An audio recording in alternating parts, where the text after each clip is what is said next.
वो सिवान तो हमेशा मजबूत रहा है। मरहूम डॉक्टर मोहम्मद शहाबुद्दीन साहब का धरती है। नम्र उनको भी हम करना चाहते हैं। सिवान ने ऐसे पुत्र को जन्म दिया और इस पे हम कुछ नहीं। युवाओं को घसीट के पीटा गया, उस जगह पे पीटा गया जहाँ पे सीसी कैमरा नहीं था। जहाँ पे सीसी कैमरा था तो वहाँ पे पीटा ही गया, जहाँ पे सीसी कैमरा नहीं था बहुत बेरहमी से पीटा गया। युवा चिल्लाता रहा। बिहार के युवा जग गया है। थका हुआ मुख्यमंत्री नहीं चाहिए, युवा लोगों को नया यंग चेहरा चाहिए। हर मोड़ पे यही बातें चल रही है कि ये जो सरकार जो अभी सत्ता में बैठी हुई है, किस प्रकार से पिटाई चल रही है बताइए ना। जब बच्चा तैयारी करता है, गांव से जाता है पटना तैयारी करने के लिए, आईआईटी का तैयारी करे, आईआईटी नहीं होता है तो वो जनरल कंपटीशन की तरफ जाता है, तैयारी करता है। बीपीएससी के बच्चे जब तैयारी कर रहे हैं, उनके ब्रेन में ये बैठा हुआ है कि कहीं पेपर लीक ना हो जाए। ये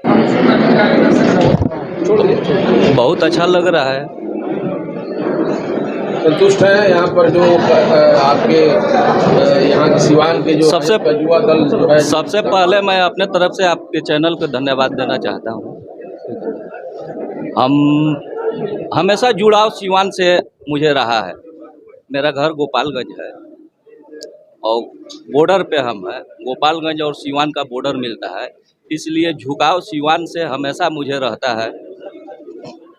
युवा यहाँ के अभी आप देख रहे हैं युवा दल है, आप स्वयं भी युवा हैं, क्या लग रहा है आगामी चुनाव में युवा ब्रिगेड क्या कुछ यहाँ पर राजद की मदद करेगा? ये पूरा दल जो है राजद को किस तरीके से मजबूत करने वाला है? पूरी मजबूती के साथ युवा राजद लगा है।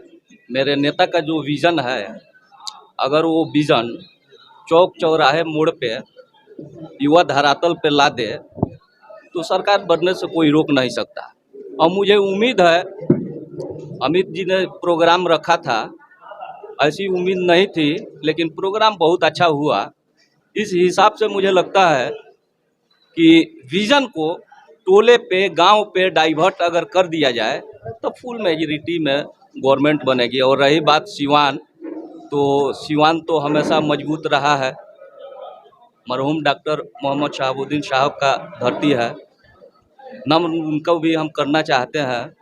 सिवान ने ऐसे पुत्र को जन्म दिया और इस पे हम कुछ नहीं कह सकते। अच्छा सर, युवाओं का झुकाव ज़्यादातर भाजपा की ओर दिखाई देता है किसी भी चुनाव में। क्या लग रहा है कि अब नहीं, युवा आएंगे? ऐसी चीज़ नहीं है। युवा के तरफ आप चले जाइए गर्दनी बाग, वो दौर देखिए। उस प्रोटेस्ट में हम भी थे। बीपीएससी का जो प्रोटेस्ट चल रहा था और जिस तरफ प्रशासन ने दयनीय होकर युवाओं को घसीट के पीटा गया, उस जगह पे पीटा गया जहाँ पे सीसी कैमरा नहीं था। जहाँ पे सीसी कैमरा था तो वहाँ पे पीटा ही गया, जहाँ पे सीसी कैमरा नहीं था बहुत बेरहमी से पीटा गया। युवा चिल्लाता रहा। बिहार के युवा जग गया है। थका हुआ मुख्यमंत्री नहीं चाहिए, युवा लोगों को नया यंग चेहरा चाहिए। तेजस्वी आएगा और बिहार में उत्थान होगा, उन्नति होगी। किसानों का अभी देखिए यूरिया, किसानों को कितना दिक्कत हो रहा है यूरिया लेने में, बहुत तरह की दिक्कतें हैं। मेरा नेता ने जो आइडियोलॉजी लेकर आया है, 200 यूनिट बिजली बिल का, 500 सिलेंडर का, माई बहन मान योजना के तहत 2500 प्रति माह महिलाओं का देने का, हमें नहीं लगता है कि अब किसी तरह की दिक्कत होगी। इसको प्रचार प्रसार अगर सही से मेरे युवा साथी ने कर दिया तो फुल मेजॉरिटी में 2025 में राजद का सरकार होगा। शुक्रिया विपिन जी। आज युवाओं का कार्यक्रम है, युवा आप संयोग से युवाओं में जोश है, जुनून है।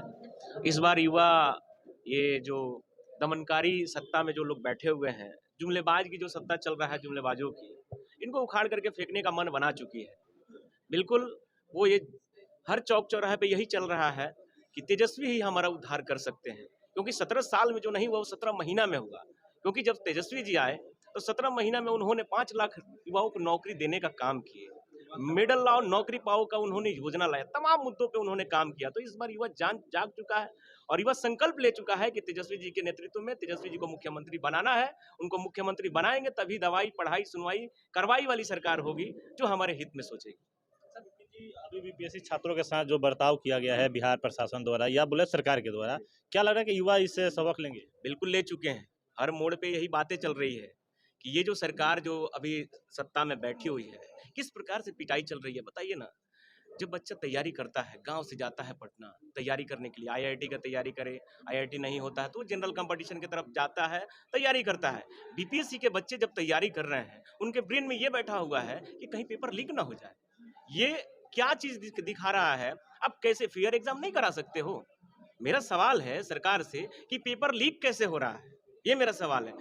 अब वो बच्चा बड़ा मेहनत से पढ़ता है, पिताजी उसके 400-500 मजदूरी करते हैं, भेजते हैं, उसका तो भविष्य बर्बाद हो रहा है। उन लोगों का यही मांग था ना कि री एग्जाम करा दीजिए। किस प्रकार से बर्बरता तरीका से उन लोगों को पीटा गया। वो पूरा बिहार का युवा ही नहीं, पूरे भारत की युवा देख रहा है कि ये सिर्फ जुमलेबाजों की सरकार है, ये सिर्फ जुमला देती है। 2 करोड़ युवाओं के रोजगार की बात हुई थी। अब बताइए ना 2014 के बाद कितना रोजगार सृजन हुआ। सबसे बड़ा इस देश में एम्प्लॉयमेंट जनरेट करता है रेलवे सेक्टर, उसमें आप 90,000 सीट बहाली निकाले 2019 में, वो भी प्रक्रिया में अभी पूर्ण नहीं हो पाया है। यानी कि ये सोच है इस सरकार का कि युवाओं को बर्बाद कर दीजिए, पढ़ाई लिखाई खत्म कर दीजिए, बस हिंदू मुसलमान के नाम पे इनको लड़ाते हैं। सम्राट चौधरी बोल रहे हैं कि कोई सबूत नहीं है कि पेपर लीक हुआ है, कोई एक सबूत। मिनट, उनकी उपज कहाँ से हुई है? वो राजनीति में प्रवेश कहाँ से किया? राष्ट्रीय जनता दल से, और उसी को गाली दे रहे हैं। तो भाजपा की नीति और सिद्धांत रही है कि जो उधर रहते हैं वो गाली जब तक नहीं देंगे उनकी पूछ नहीं होगी। गाली दे रहे हैं, देते रहे अपना गाली, उससे कोई दिक्कत नहीं।